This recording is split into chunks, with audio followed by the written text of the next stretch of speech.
जय हिंद मेरे दोस्तों। अगर साइंस एंड टेक्नोलॉजी की बात किया जाए तो दुनिया में बहुत सारे ऐसे देश हैं, जैसे भारत हो गया, अमेरिका हो गया। ये सब ऐसे देश हैं जो साइंस एंड टेक्नोलॉजी में बहुत आगे जा रहे हैं। अमेरिका तो हद से ज्यादा आगे जा रहा है, रसिया बहुत आगे जा रहा है, फ्रांस बहुत आगे जा रहा है, यूनाइटेड किंगडम बहुत आगे जा रहा है, चाइना तो हद से ज्यादा आगे जा रहा है। मतलब आप ये देखो कि साइंस एंड टेक्नोलॉजी में अमेरिका की एक कंपनी है, जिस कंपनी का नाम क्रायोनिक्स इंस्टीट्यूट है। क्रायोनिक्स इंस्टीट्यूट जो है वो अपनी टेक्नोलॉजी को बेच रही है पूरे मार्केट में। और ये टेक्नोलॉजी ऐसी टेक्नोलॉजी है कि अगर कोई व्यक्ति अगर मरता है, अगर भविष्य में उसे जिंदा रखना है या भविष्य में अगर जिंदा होना चाहता है, आज से 100 साल के बाद, आज से 200 साल के बाद, आज से 300 साल के बाद अगर वो जिंदा होना चाहता है, ये कंपनी दावा करती है कि आपकी पूरी बॉडी को आप हमारे यहाँ कंजर्व कीजिए, हमारे यहाँ बॉडी को रखिए। आज से 200 साल के बाद, 300 साल के बाद अगर कोई ऐसी टेक्नोलॉजी आती है जिसके माध्यम से मरे हुए लोग को जिंदा किया जा सकता है, तो सबसे पहले हम आप लोग को जिंदा करेंगे। ये एक ऐसी टेक्नोलॉजी बेच रही है। अब भविष्य में तो आज तक कभी ऐसा नहीं हुआ कि मरे हुए व्यक्ति को फिर से दोबारा जिंदा कर सकते, लेकिन साइंस इस पर काम कर रही है और वो अमेरिका के लोग इस पर काम कर रहे हैं। ये क्रायोनिक इंस्टीट्यूट का ये बहुत सारा ये कंजर्वेशन है। इसमें देखो ये पूरा का पूरा एक बहुत बड़ा डब्बा बना दिया गया है और इसमें एक एक व्यक्ति को इसमें डाल दिया गया, एक एक व्यक्ति को इसमें डाला गया। एक व्यक्ति, दो व्यक्ति, तीन व्यक्ति, चार व्यक्ति, 5, 6, 7, 8, 9, 10 ऐसे ऐसे करके तकरीबन एक दो व्यक्ति को नहीं 600 प्लस व्यक्तियों को इस क्रायोजेनिक टेक्नोलॉजी के माध्यम से इसके अंदर प्रिजर्व किया गया है। और इसके अंदर जो प्रिजर्व किया गया है वो एक दो नहीं -196 डिग्री सेल्सियस के हिसाब से बिल्कुल लिक्विड नाइट्रोजन है, लिक्विड नाइट्रोजन के अंतर्गत में रखा गया। अब एक क्वेश्चन ये उठ गया कि लिक्विड नाइट्रोजन क्या होता है और नाइट्रोजन क्या होता है। जो आप चिप्स खाते हो ना, चिप्स में जो गैस भरा रहता है ना, वो नाइट्रोजन होता है, क्योंकि वो लंबे समय तक वो अंदर की चीजों को खराब नहीं होने देता है। और जितने भी डेड बॉडी होता है ना, डेड बॉडी को आपको लिक्विड नाइट्रोजन के अंतर्गत में ही रखा जाता है, वो लंबे समय तक जीवित रहती है। मतलब आप ये देखो, इसके अंदर लिक्विड करके दिया गया -196 डिग्री। अब -196 डिग्री सेल्सियस कहने का मतलब ऐसा होता है, मैं आपको बता दूं या आपको जानकारी के हिसाब से बता दूं कि आपका जो स्पर्म भी है ना, वो स्पर्म -196 डिग्री सेल्सियस पर डीप फ्रीज करके रखा जाता है। और फीमेल का जो एग है, उस एग को भी -196 डिग्री सेल्सियस पर फ्रीज करके रखा जाता है, डीप फ्रीज करके रखा जाता है, ताकि भविष्य में कुछ ऐसी टेक्नोलॉजी आए या भविष्य में टेक्नोलॉजी ऐसी आए, मतलब उस स्पर्म और उस एग को आने वाले डेट में, आने से 10 से 15 साल के बाद भी आप उस स्पर्म और एग को यूज करके नया बेबी पैदा कर सकते हैं। वह एक डीप फ्रीज होता है जो -190 डिग्री सेल्सियस के हिसाब से होता है। मैं आपको और जानकारी के हिसाब से बता देता हूं। और इसमें से कुछ पैसे पेड किए जाते हैं। अगर आप ब्रेन को सुरक्षित रखना चाहते हैं तो 65 लाख रुपए वन टाइम इन्वेस्टमेंट होगा।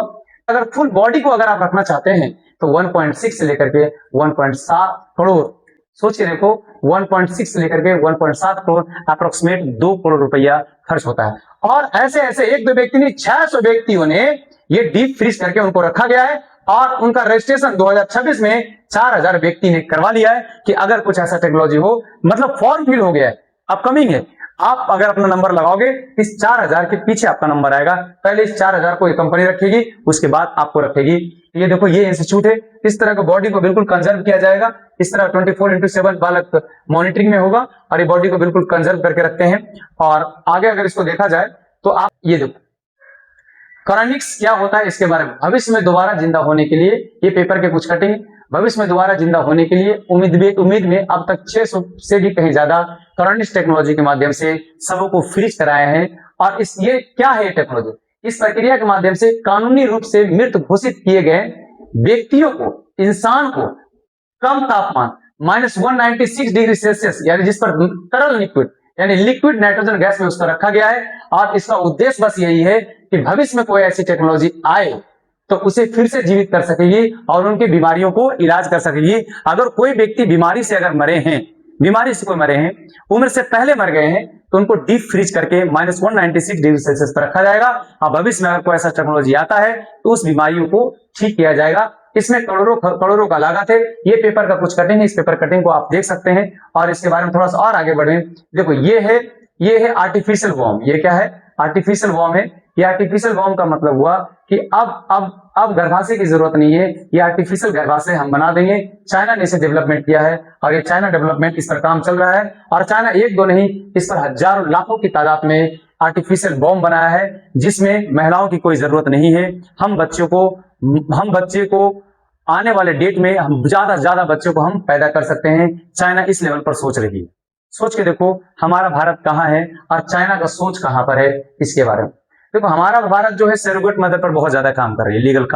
लीगल मिलता है, कानून मिलता है। सरोगेट मदर उस मदर को कहते हैं जो आपकी बेबी को अपने अंदर पालती है, पोसती है 9 महीना तक, और उसे कुछ चार्जेस लेते हैं। जैसे दिल्ली में 10 से 15 लाख रुपया चार्जेस होता है, और अगर बेंगलुरु में है तो 10 से 20 लाख रुपया चार्जेस होता है। 9 मंथ में ये पूरा पैसा इंस्टॉलमेंट के हिसाब से सरोगेट मदर को दिया जाता है, जो हमारे भारत में बिल्कुल लीगल है। लेकिन चाइना में आप देखो कि चाइना कितना आगे। कभी आप सोचो ये आर्टिफिशियल बॉम्ब बना दिया है, मतलब आप जहां पर बच्चे आराम से 24/7 मॉनिटरिंग करते रहेंगे ये बच्चे कैसे परवरिश हो रहा है, और बिल्कुल हाईटेक बच्चे, इनके डीएनए में मिलावट कर सकता है। और अगर साइंस एंड टेक्नोलॉजी के बारे में और ज्यादा जानकारी लेना चाहते हैं तो ये सबसे पहले डेविड बेनेट जी हैं। ये इनका 2022 में 7 जनवरी 2022 को इनके अंदर एक उनका हार्ट खराब हो गया था। तो इनके अंदर सुअर का हार्ट इनके अंदर लगाया गया था, और सुअर का हार्ट लगाने के महज 2 महीने बाद ये डेड कर गए। मतलब सफल तो प्रशिक्षण हुआ था, लेकिन 2 महीने बाद ये मर गए।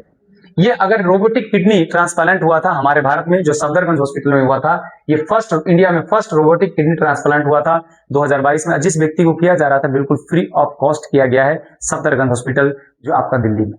मैं आपसे बस इतना कहना चाहता हूं कि साइंस एंड टेक्नोलॉजी में लोग बहुत आगे जा रहे हैं, लेकिन हमारे भारत की जो शिक्षा व्यवस्था है वो शिक्षा व्यवस्था बिल्कुल रद्दी किस्म का है। मतलब इतना रद्दी किस्म का है कि आप उठा करके देख लो, 2020 से उठाकर देख लो, 2019 से उठाकर देख लो, 2019 से या 2020 से लेकर के आज कितने साल हुए।